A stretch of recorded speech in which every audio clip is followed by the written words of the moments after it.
Thank you for accepting me. Thank you very much. Well, it is a story of a woman whose perfectly imperfect life made her who and what she is today. It's the story of a woman who, in pursuit of her dreams and aspirations, made other people realize that if you think that your life is hard and you're giving up on that because you think your life is unfair, think again. Because when you think that way, you are being unfair to your own self. It's the story of a woman who made people realize that sometimes problems are not too big. We are too small because we cannot handle them.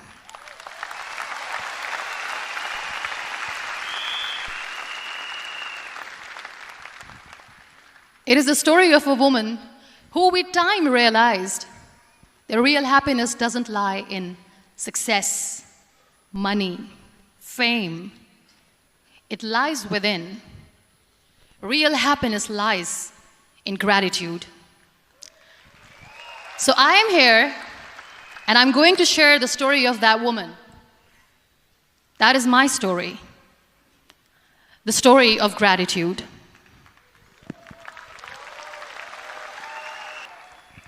I believe in the power of words. Many people speak before they think. But I know the value of words. The words can make you, break you, they can heal your soul, they can damage you forever. So I always try to use the positive words in my life wherever I go. They call it adversity, I call it opportunity. They call it weakness, I call it strength. They call me disabled, I call myself differently abled. They see my disability.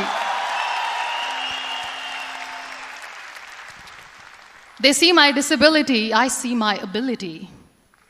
There are some incidents that happen in your life, and those incidents are so strong that they change your DNA. Those incidents or accidents are so strong that they break you physically. They deform your body, but they transform your soul.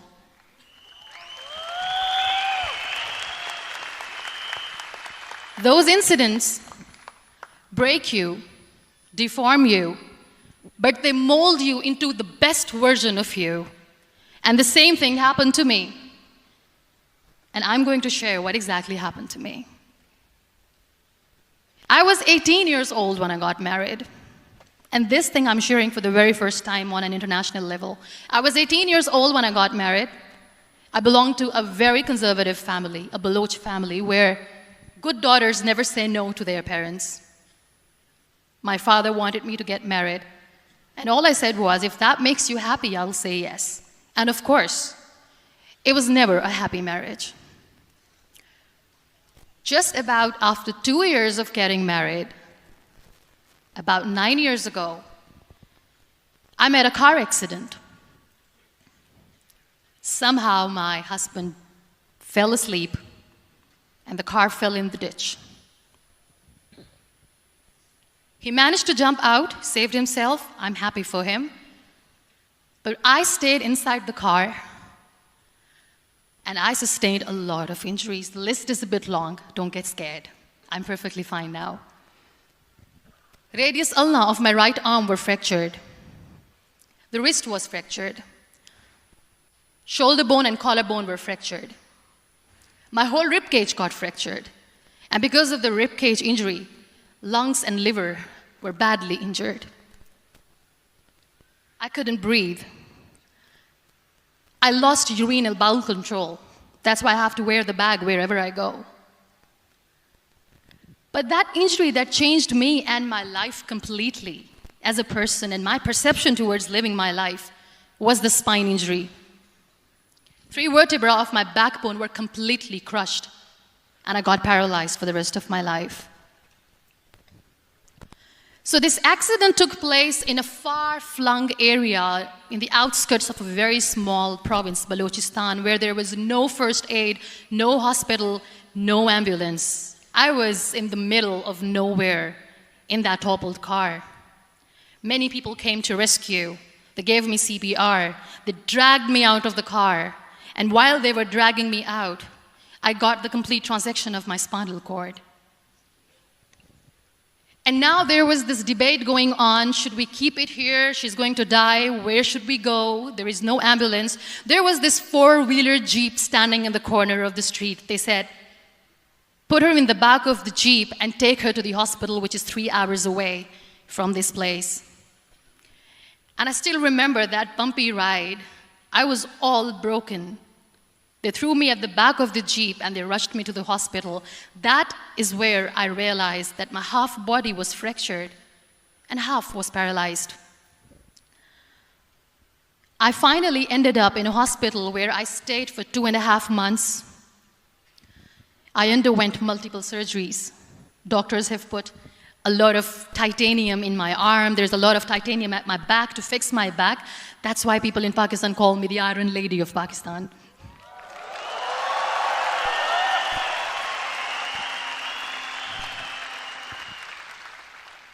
Sometimes I wonder how easy it is for me to describe all this all over again. And somebody has rightly said that when you share your story and it doesn't make you cry, that means you have healed.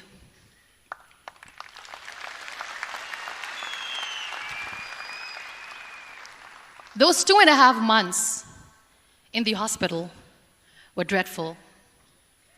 I will not make up stories just to inspire you. I was at the verge of despair. One day, doctor came to me and he said, well, I heard that you wanted to be an artist, but you ended up being a housewife. I have a bad news for you. You won't be able to paint again because your wrist and your arm are so deformed, you won't be able to hold a pen again. And I stayed quiet. Next day, doctor came to me and said, your spine injury is so bad, you won't be able to walk again. I took a deep breath and I said, it's all right. The very next day, doctor came to me and said, because of your spine injury and the fixation that you have in your back, you won't be able to give birth to a child again. That day, I was devastated. I still remember, I asked my mother, why me? And that is where I started to question my existence. Why am I even alive? What's the point of living? I cannot walk, I cannot paint, fine, I cannot be a mother. And we have this thing in our heads, being women, that we are incomplete without having children. I am going to be an incomplete woman for the rest of my life. What's the point? People are scared. They think I will get divorced. What is going to happen to me? Why me? Why am I alive? We all try to chase this tunnel. We all do this because we see light in the end of the tunnel, which keeps us going. My dear friends, in my situation, there was a tunnel that I had to roll on, but there was no light. And that is where I realized that the words have the power to heal the soul. My mother said to me, this too shall pass. God has a greater plan for you. I don't know what it is, but He surely has.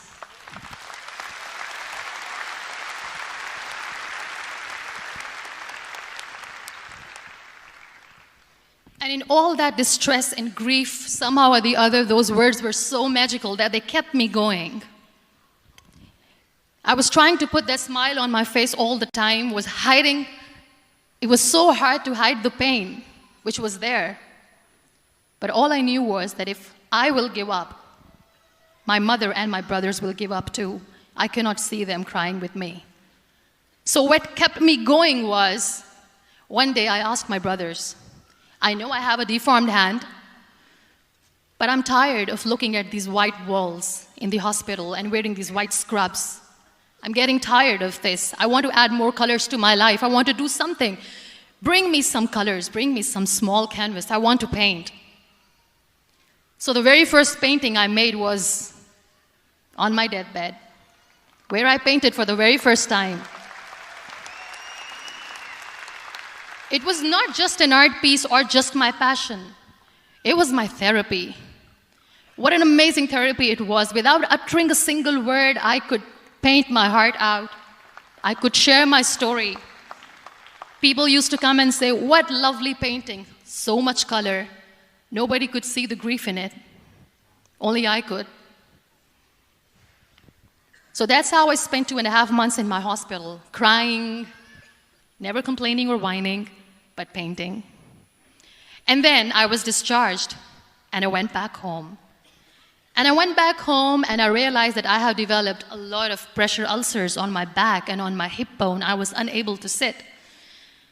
There were a lot of infections in my body, a lot of allergies. So doctors wanted me to lie down on the bed straight for not 6 months, for not 1 year, for 2 years. I was bedridden, confined in that one room, looking outside the window, listening to the birds chirping, and thinking maybe there will be a time when we'll be going out with the family and enjoying the nature. That was the time where I realized how lucky people are, but they don't realize. That is the time where I realized that the day I'm going to sit, I'm going to share this pain with everyone to make them realize how blessed they are, and they don't even consider them lucky. There are always turning points in your life. There was a rebirth day that I celebrated. After 2 years and 2.5 months, when I was able to sit on a wheelchair, that was the day when I had the rebirth. I was a completely different person. I still remember the day I sat on the wheelchair for the first time, knowing that I'm never going to leave this, knowing that I won't be able to walk for the rest of my life. I saw myself in the mirror, and I talked to myself. And I still remember what I said. I cannot wait for a miracle to come and make me walk. I cannot sit in the corner of the room crying, cribbing, and begging for mercy because nobody has time. So I have to accept myself the way I am. The sooner, the better. So I applied the lip color for the first time.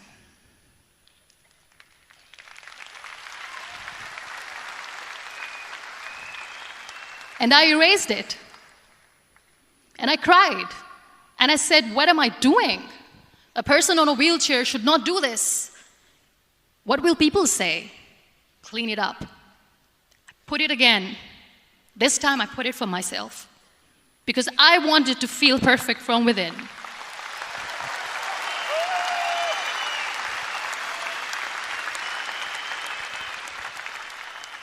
And that day I decided that I'm going to live life for myself.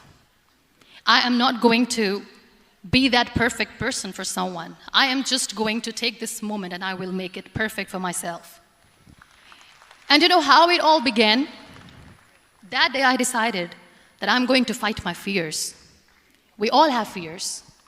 Fear of unknown, fear of known, fear of losing people, fear of losing health, money. We want to excel in career, we want to become famous, we want to get money. We are scared all the time. So I wrote down one by one all those fears. And I decided that I'm going to overcome these fears one at a time. You know what was my biggest fear? Divorce. I couldn't stand this word. I was trying to cling on to this person who didn't want me anymore, but I said no. I have to make it work. But the day I decided that this is nothing but my fear, I liberated myself by setting him free. And I made myself emotionally so strong that the day I got the news that he's getting married, I sent him a text that I'm so happy for you and I wish you all the best. And he knows that I pray for him today.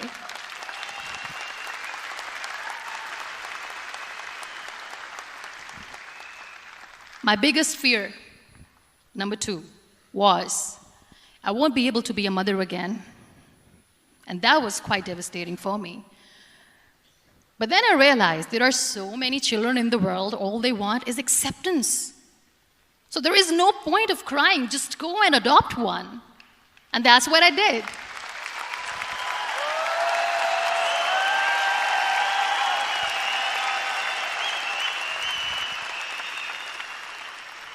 I gave my name in different organizations, different orphanages. I didn't mention that I'm on a wheelchair, dying to have a child.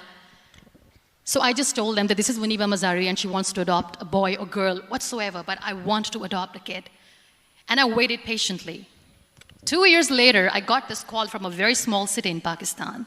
I got a call and they said, "Are you Muniba Mazari? There is a baby boy and would you like to adopt?" And when I say yes, I could literally feel the labor pain. I said, yes, yes, I am going to adopt him. I am coming to take him home.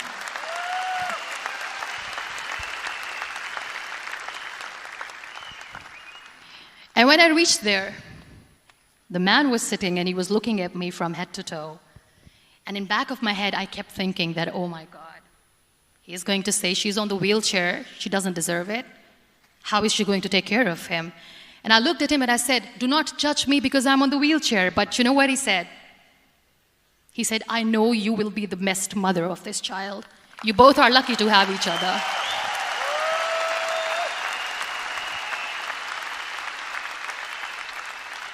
And that day, I was 2 days old, and today he's 6.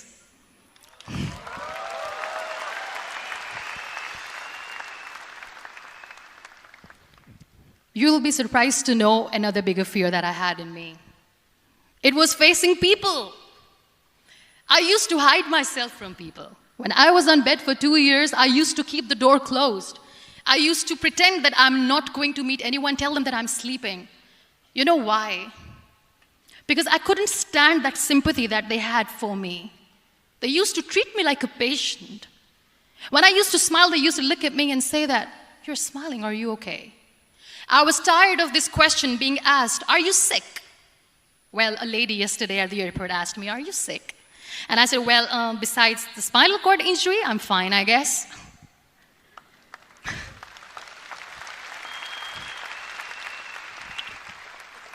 But those are really cute questions. They never used to feel cute when I was on the bed.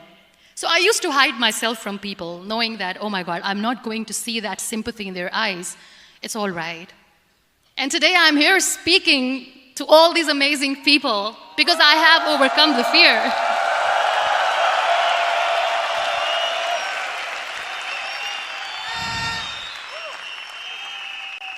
You know, when you end up being on the wheelchair, what's the most painful thing? That's another fear that people on the wheelchair or the people who are differently abled have in their hearts, but they never share. I'll share that with you. The lack of acceptance. People think that they will not be accepted by the people because we, in the world of perfect people, are imperfects. So I decided that instead of starting an NGO for disability awareness, which I know will not help anyone, I started to appear more in public. I started to paint. I always wanted to. I have done a lot of exhibitions. I'm Pakistan's first wheelchair-bound artist. I have done a lot of modeling campaigns, different campaigns for brands like Tony and Guy.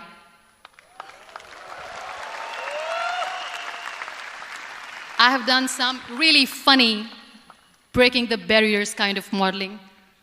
There was this one by the name Clown Town where I became a clown because I know that clowns have hearts too. And then I also decided that if I really want to make the difference, I am not going to let people use me for their polio campaigns where they will make you a victim and an emblem of misery and mercy and will say that, you know what, give polio drops to your children or they'll become like this girl. I decided that I'm going to join the national TV of Pakistan as an anchor person. And I've been doing a lot of shows for the last 3 years.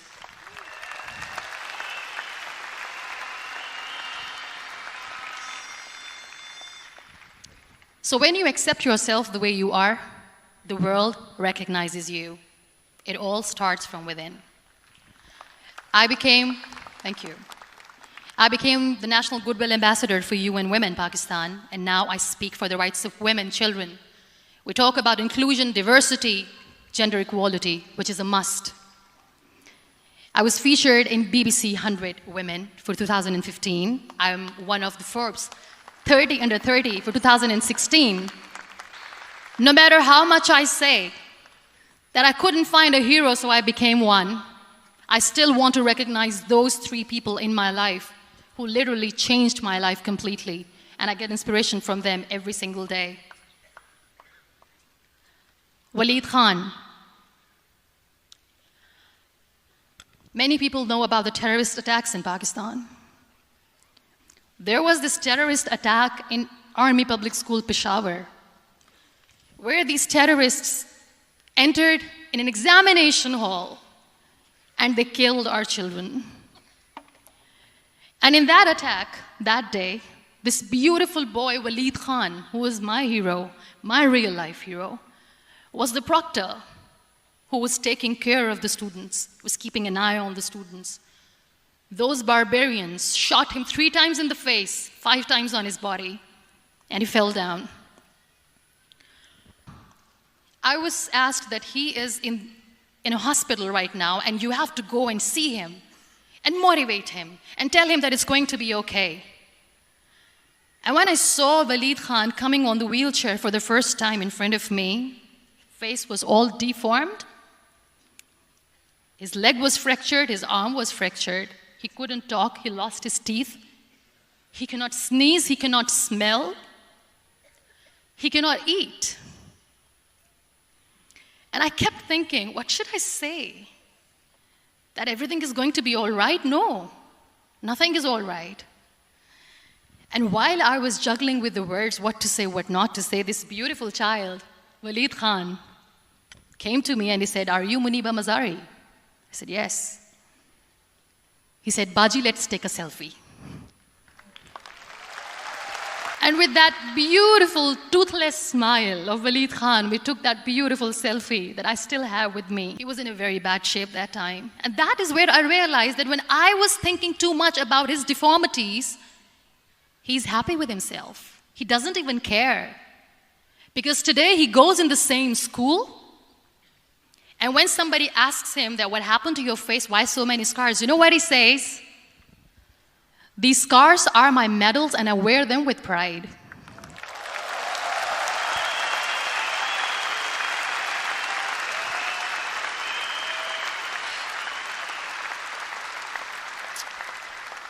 And how beautifully he says the terrorists wanted me not to study. I am going to study. I will become a doctor one day. And this is my way of taking revenge from those terrorists.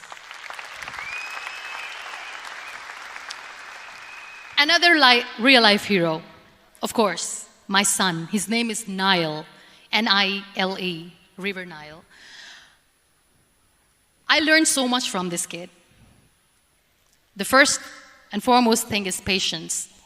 How to be patient when you know that your mother cannot walk, when you know that your mother is different from the other women, when you know that your mother cannot go out and play with you, how to stay calm. He loves football.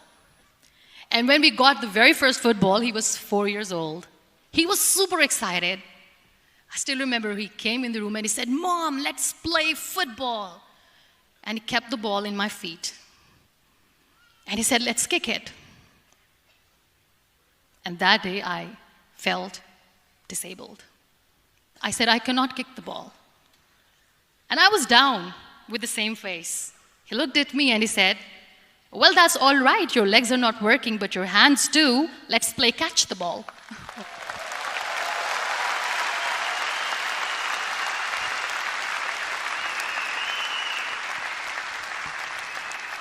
You know what? That day he made me realize that when you think your glass is half empty, come on, your glass is half full. It's all in here and here. Last but not least, the woman who made me realize that heroes have no gender. The woman who believed in me even when I was completely at the verge of despair, where everybody left, she was there. And every time I looked at her, without saying anything, she used to look at me and said, "This too shall pass. God has a bigger plan. And one day you will say that, oh my God, that is why God has chosen me." She never cried in front of me. She has always said that there will be haters, there will be naysayers, there will be disbelievers, and then there will be you proving them wrong. My mother.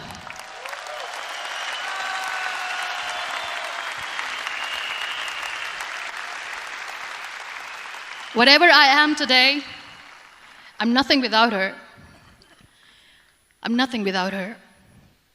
Thank you, Mama. I wish you were here. Thank you for making me who I am today.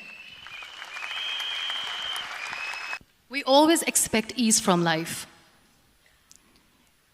We have this amazing fantasy about life. This is how things should work. This is my plan. It should go as per my plan. If that doesn't happen, we give up. So my dear friends, let me tell you one thing. I never wanted to be on the wheelchair. Never thought of being on the wheelchair. I was always aspiring to do bigger things, but had no idea that for that I have to pay the price to be where I am today. It's a very heavy price. This life is a test and a trial, and tests are trials are never supposed to be easy. So when you are expecting ease from life, and life gives you lemons, then you make the lemonade, and then do not blame life for that, because you were expecting ease from a trial. Trials make you a stronger, better person. Life is a trial, and with time you realize that. It is okay to be scared. It is okay to cry. Everything is okay, but giving up should not be an option. They always say that failure is not an option. Failure should be an option, because when you fail, you get up, and then you fail, and then you get up, and that keeps you going. That's how humans are strong.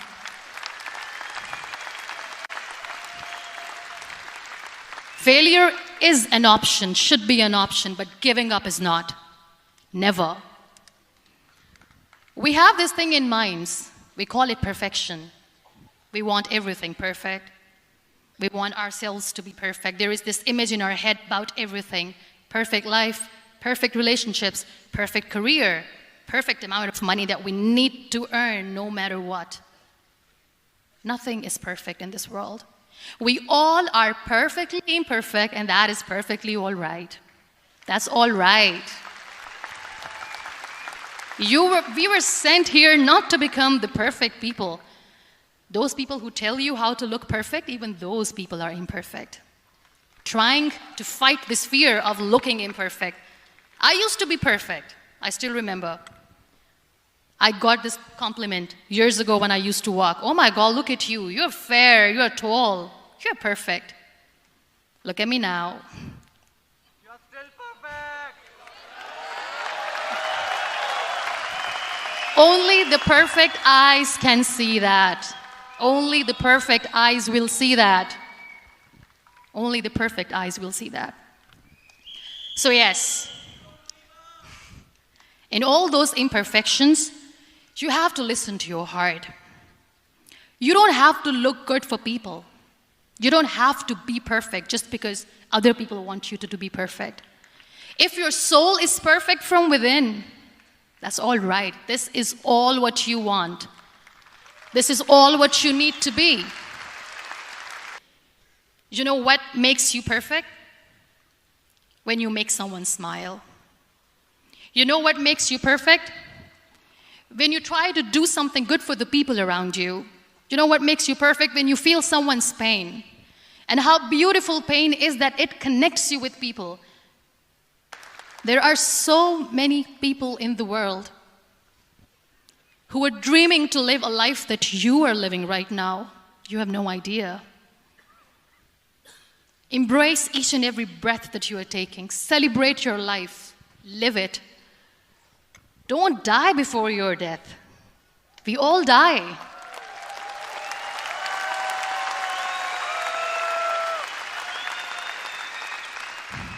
If you're still thinking why you have been sent here, if you're still juggling with the concept of why you are here, you haven't lived yet. You work hard, you make money, you do it for yourself. That's not life. You go out, you seek for people who need your help, you make their lives better. You become that sponge which can absorb all the negativity, and you become that person who can emit beautiful, positive vibes. And when you realize that you have changed someone's life, and because of you, this person didn't give up. That is the day when you live. Always. We were talking about gratitude, why I smile all the time. I cry all night when nobody sees me, because I'm a human and I have to keep the balance. And I smile all day because I know that if I will smile, I can make people smile. That keeps me going.